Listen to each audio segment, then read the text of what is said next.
This spring I want to grow those first delicious creamy potatoes as fast as possible, and I've got a few tricks up my sleeve to pull it off. So today I'm going to show you how to shrink the time it takes to go from planting to harvest from months to a matter of weeks. There's no time to waste. Let's get started. Different types of potato grow at different speeds, typically taking anywhere from 10 to 20 weeks to grow. Early season or first early varieties are the speediest of all, and these quick growing potatoes also happen to be the tastiest, with the very finest texture, smooth, almost creamy. So the first step in our quest for a quicker crop is choosing a variety that has been bred to grow really rapidly. Now the first thing I'm going to be planting is Swift, no prizes for guessing its main selling point. And then new to me, a variety called Francis, which promises abundant crops despite being an early riser. Now of course there are plenty of other quick growing spuds to choose from, so do pick one that's right for you. Early season potatoes are often ready well before the danger of any diseases such as blight, and because they grow so fast, you may even be able to get in 2 successive harvests in the same time it takes to grow just one crop of main crop or late season spuds. I bought these seed potatoes from my local garden centre. They're sold specifically for planting and are certified disease-free, which grocery store potatoes aren't. So if you want to guarantee the strongest starts and the healthiest, most trouble-free plants, do start with seed potatoes. They may cost a bit more, but you'll get much better results. These seed potatoes could be planted as they are, but a great way to speed things up is to pre-sprout or chit them beforehand for a few weeks.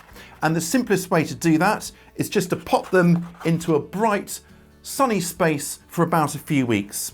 Now, I like to just nestle them into old egg cartons like this. It keeps them nice and stable so they don't roll around. And you'll notice these almost like little dimples, and some have little shoots already. You want to get the majority of those facing up. So just check each one, and they usually have an obvious one that should be pointing up, like that, for example, have those facing upwards.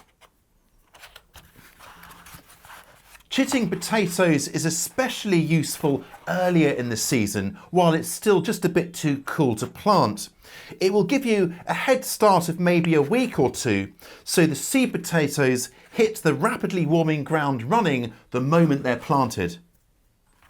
And if I show you these guys here, you can see the kind of chits or sprouts that we are after, nice and kind of fat and firm and green. These guys will really race ahead. Another little tip where you've got a couple of shoots is to cut your potatoes into chunks. As long as they've got a shoot, then these will be good to plant. Do this a few days before planting so that the cut has a chance to heal over. While our potatoes are chitting, we can get the soil ready for them. Now it's no surprise that potatoes will grow faster in warmer conditions, with a soil temperature of between 60 to 70 Fahrenheit or 15 to 21 Celsius ideal. So if we're going to grow them early in the season, it pays to warm up the soil first. I'm planting some of my potatoes into containers and others into this raised bed here, which I've had covered with this clear cover here for the past few weeks. Now this acts just like a greenhouse. The sun's rays go in and then some of that warmth is trapped, slowly but surely raising the temperature inside. That and the fact I'm growing my potatoes in a raised bed, which will dry out and warm up quicker than the surrounding ground, giving me perfect conditions for speedier spuds at this time of year. Now, if you're in a warmer climate, you won't have to worry about this. You can just get on and plant. For my container potatoes, I'll be using a mix of all-purpose potting mix as well as some compost, both of which I brought inside to raise up to room temperature to get it nice and warm. Now I get it, not everyone wants to bring in compost into the house, but see if you can find somewhere cosy just to raise things up a bit. For example, a greenhouse or cold frame, or perhaps by placing an old window pane or something over the compost to trap some of those warming rays.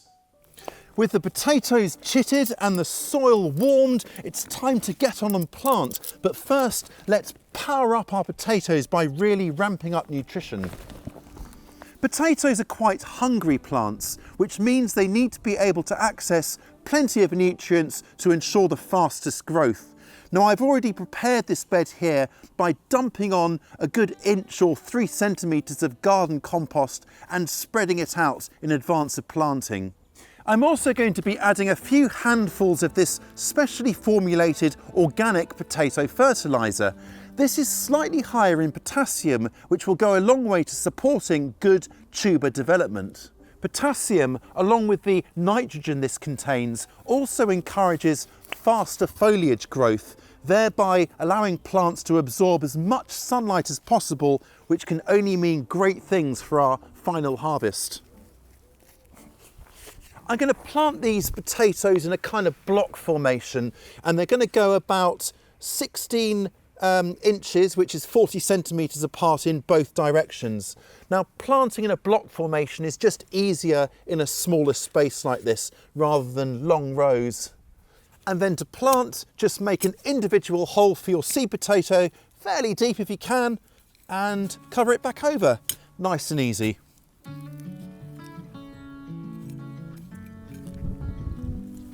Now it's just a matter of watering everything in to set the clock to harvest time ticking. And then for the container potatoes, I'm going in with a 50-50 mix of the all-purpose potting mix and then the good old compost as well. And just fill the tub you're going to plant your potatoes into first, and then we can mix it after. And of course, a little handful of the potato fertiliser as well. Let's get this mixed up. And then in go 2 seed potatoes, perfect for this sort of diameter of container. And now I'm going to cover them and fill up with more of this mix, so we're just over halfway full. And then another 2 potatoes, kind of at right angles so they don't grow into each other. Nestle them in, and then we're going to fill all the way to the top. Now, there's a lot of advice about kind of earthing up or adding more of your mix as the shoots grow bit by bit in layers, but I found that really isn't necessary. Just fill right to the top at the start. It'll just save you a lot of time, and even the potatoes right down here will still find their way to the top, no problem. I'm finishing with a good drink of water. Now, I've actually poured this water a few hours ago and had it indoors to raise it up to ambient temperature. Early in the season, it can be worth pre-warming your water like this so that you don't drag down the temperature of the potting mix when you water. And then to finish, it's on with a layer of straw. Now, straw has a lovely open structure that traps air really effectively, and early in the season that will help to insulate the potting mix to keep things nice and snug, but then as it gets warm in the summer, it'll help to keep things cool. These potatoes are going to go back inside where they can take advantage of the warmth to really speed along that growth. And don't worry, I'll keep them on this tray here to protect the carpet from any damage. I don't want to get in trouble. Now, once the shoots do poke through, I'll move them out into the greenhouse. Don't worry, you don't have to bring them inside. That's no problem. Just keep them somewhere relatively warm if you can, and definitely protected from frost. We've talked about keeping things warmer, but later plantings may need to be kept cooler. Now, the black walls of these containers will obviously absorb a lot of heat. So one way around that, to keep the roots cool while the leaves luxuriate in the sunshine, is to cast shade over the container itself, using shade netting or some sort of cover like this to keep things cooler. Or if you can find one, just source a white-walled pot. Almost all early potatoes are determinate varieties, which simply means the potatoes are produced more in a single layer. And you can find out more about all that in our Potato Growing Masterclass video, which I'll link to below and at the end of the video. For potatoes planted in beds, that means there's no need to hill or earth up, though I may well add a layer of straw a little bit later on, just in case any of the developing tubers make their way to the surface to stop them going green. One thing I will be doing, however, is keeping this cover in place while it's still a little bit on the cool side, just to really hurry things up. All of my potatoes will be kept well watered, as consistent soil or potting mix moisture is really important, especially during tuber formation, to power up the fastest growth possible. For container potatoes, that means giving everything a really good drink until you can see moisture, water coming out of the drainage holes at the bottom. Then walk away and come back a while later to water again, just to be absolutely sure. Now, it really is important to keep the potting mix consistently moist because you don't want to stunt tuber development. If you let the potting mix get so dry that it shrinks away from the walls of the container, it can be really hard to re-wet. So do water consistently. All being well, I'll be enjoying my potatoes in record time this year. To gauge whether they're ready to harvest, just pop a hand in and cop a feel of the developing tubers. Once they're the size of a hen's egg or bigger, then you're good to harvest.